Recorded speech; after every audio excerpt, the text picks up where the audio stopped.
मेरा मन जीव जंतु पशु पंछियों की सेवा में ही ज्यादा लगता है। मैं अपनी हाँ कमाई का बहुत। ज्यादा हिस्सा इसी पुण्य में हाँ लगाता हूँ। बहुत अच्छा है, बहुत अच्छा है। अहंकार रहित होकर सेवा की जाए तो भगवान की ही प्राप्ति हो जाती है, क्योंकि हर पक्षी पशु के रूप में भगवान ही है। नामदेव जी महाराज कुत्ते में भगवान को देखो प्रकट किया ना। भगवान एक बार श्री एकनाथ जी महाराज गंगोत्री से गंगा जल लेकर बहुत से भक्तों के साथ रामेश्वर चढ़ाने जाते थे। प्राय भक्त लोग ऐसा करते हैं कि गंगोत्री से गंगा जल लेकर रामेश्वर में चढ़ाते हैं कांवर में लेके। ऐसे ही वो जा रहे थे। जब रामेश्वर जी के पास पहुंचने वाले थे तो देखा एक गधा प्यास से तड़प रहा है, मतलब ऐसा दिखाई दे रहा है। तो उन्होंने विचार किया कि रामेश्वर जी में तो सब जल चढ़ाते हैं और ये प्यासा इसे कोई पिलाएगा नहीं। गंगोत्री से लाए थे रामेश्वर जी के लिए, नजदीक गए और गोद में गधे का सर लिया और हर हर महादेव करके पूरी गंगा जली। जे ही गंगा जली पिया तो और जो साथी थे सब हंसने लगे। यार मतलब इतनी मेहनत करके वहां से लाए और पास ही आ चुके थे रामेश्वर के, वहां नहीं चढ़ा, एक गधे को पिला दिया। वो तो रामेश्वर जी गए और वहां रामेश्वर आ गए। गधे को जे ही गंगा जल पिलाया तो भगवान उठ के बैठ गए, बोले मैं ही था, तुम्हारे को देख रहा था कि तुम केवल मूर्ति में ही मुझे समझते हो या सब जीवों में भी मुझे समझते हो।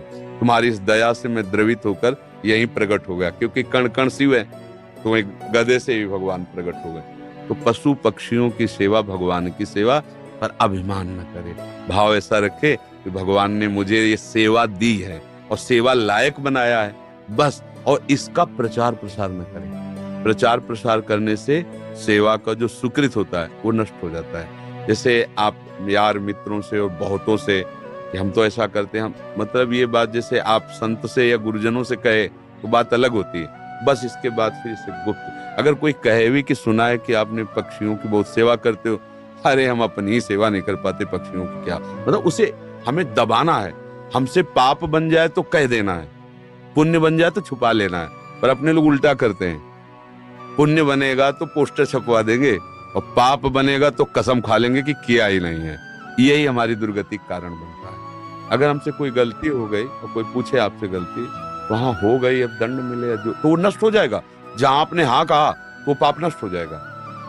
अगर सभा में खड़ा होकर के स्वीकार कर ले तो दंड मिले ना मिले उसका पाप नष्ट हो गया। और हम सभा में पुण्य को कह सकते हैं, पाप को नहीं कह सकते, देखना है नहीं। तो अपने इस पुण्य को छुपाओ और पशु पक्षी में भगवत भावना करो। जब उनको दाना डाल रहे हो या फल जो भी जैसे पशु पक्षी हो, तो भाव करो, हे भगवान आप इन सब रूपों, और बढ़िया पुण्य बन जाएगा और बड़ा लाभ मिल जाएगा। हे भगवान आप इन रूपों में आके सेवा स्वीकार, नाथ हम पे प्रसन्न रहो कि हम सदैव आपकी सेवा करते हैं। भक्ति हो गई, इसी से भक्ति हो गई। सब में भगवान के दर्शन की भावना बनने लगेगी, ठीक है। पर कभी गलत धन कमा के सेवा की भावना मत रखना।